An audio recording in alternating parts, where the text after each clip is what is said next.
అందరికీ నమస్తే అండి. మాకు రాజకీయాల్లో నెబ్బాగాళ్ళు ఎక్కువ. అందులోనూ ముఖ్యంగా వైసీపీలో చాలామందే ఉంటారు.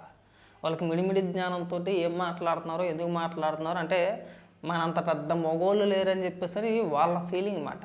తేడా వస్తే అందరూ ఒకటే, మీరైనా నేనైనా ఏ పార్టీలో ఉన్నా సరే మనం మాట్లాడే భాష కరెక్ట్గా ఉంటే 10 కాలాల పాటు లైఫ్ ఉంటుంది.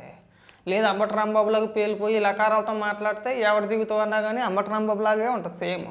గతంలో కూడా మనం చూసాం అది. అయితే బైరెడ్డి సిద్ధార్థ రెడ్డి ఇటు సినిమా డైలాగులు తప్ప దేనికి పనిచేయడు. ఒకసారి ఏమని మాట్లాడుతున్నాడు వినిపిస్తా చూడండి. మీరు నిద్రపోతే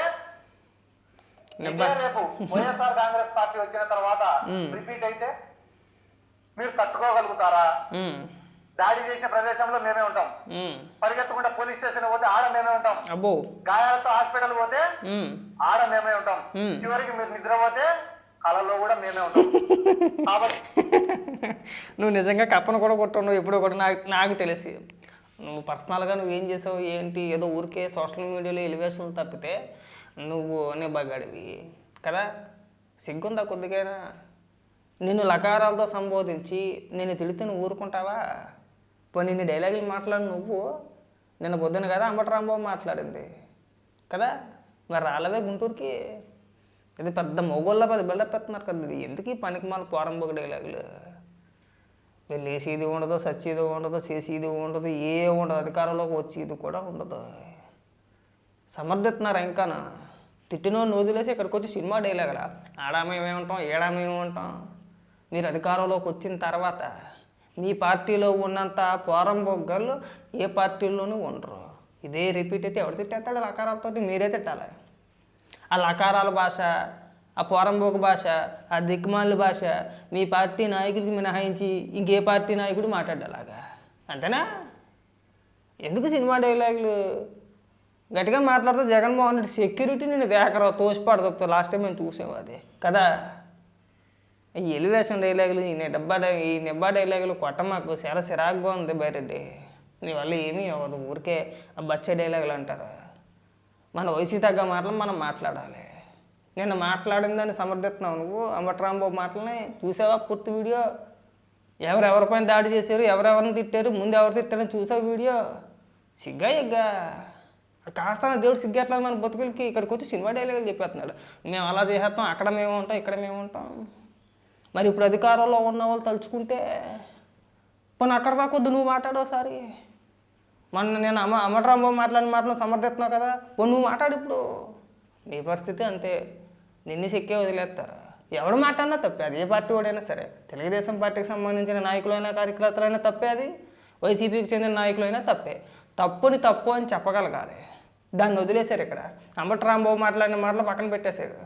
అంబటి రాంబాబు పైన దాడి చేశారు. మళ్ళీ మేము వస్తే ఎరగ తీసేస్తాం, మేము వస్తే పొడిసేస్తాం, మేము వస్తే చెక్కేస్తాం, ఆడ మేము ఉంటాం, ఏడే మేము ఉంటాం.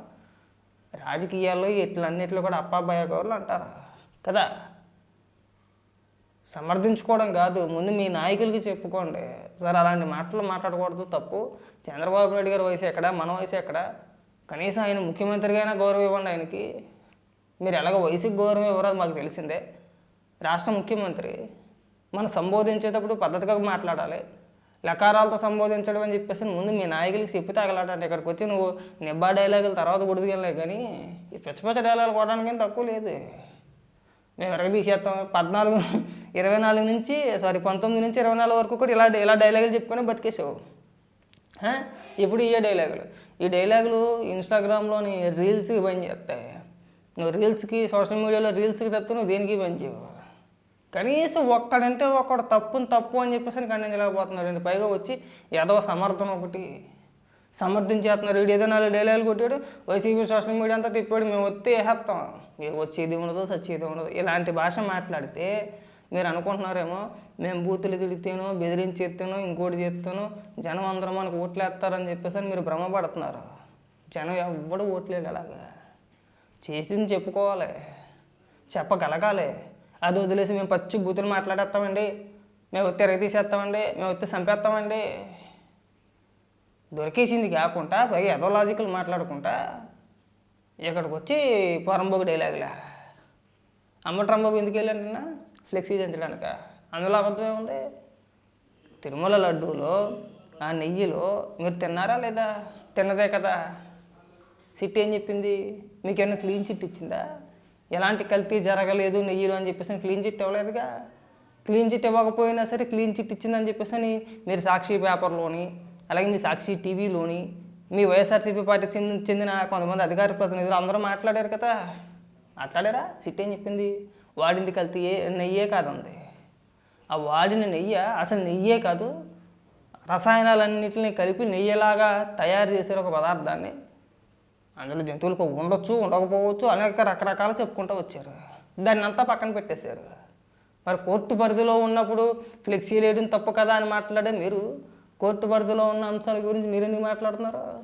మీరెందుకు సాక్షి పేపర్లో రాశారు? మీరెందుకు సాక్షి డిబేట్లో మాట్లాడారు? అంటే మీకు ఒక రోలు, ఎదురుకు ఒక రోలా?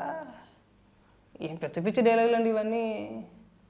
ఫస్ట్ రాజకీయాల పట్ల అవగాహన నేర్చుకో. నీకంటే మహా ముదుర్లు, నీకంటే పెద్ద పెద్ద తోపులు, అయ్యి బాబు మామూలు తోపులు కాదు అలా. మనం చూసాం లాస్ట్ టైం ఏమయ్యారు అందరూ కూడా. ఇప్పుడు అన్నీ మూసుకొని వాళ్ళే మూసుకొని ఉన్నారు. వాళ్ళకి రాజకీయాల పట్ల అవగాహన ఉంది. అధికారంలో ఉన్నప్పుడు పేలిపోతారు, అధికారులు లేకపోతే సచిన పిల్లల్లో ఉంటారు. అంతకంటే పెద్ద ముదురులే తెగిలిపోయి పక్క వెళ్ళిపోయారు. రాజకీయాల్లో ఎలివేషన్ ఇవ్వడానికి వెనకాతలు బీజిఎం మ్యూజిక్ కొట్టేసుకొని, చక్కగా బ్యాక్గ్రౌండ్ మ్యూజిక్ కొట్టేసుకొని ఎలివేషన్ ఇచ్చుకోవడానికి, సోషల్ మీడియాలో పోస్ట్ చేసుకోవడానికి బాగుంటాయి. కానీ రాజకీయాల్లో ఈ పద్ధతి వర్కౌట్ అవ్వదు. అప్పుడు గుర్తుపెట్టుకో బాగా. నేను 4 బూతులు తిట్టేస్తానంటే, నేను ఎరగేస్తానంటే, నేను పొడి చేస్తానంటే ముఖం తుప్పుకు నువ్వు చేస్తారు. అది గుర్తుపెట్టుకుంటే బాగుంటుంది.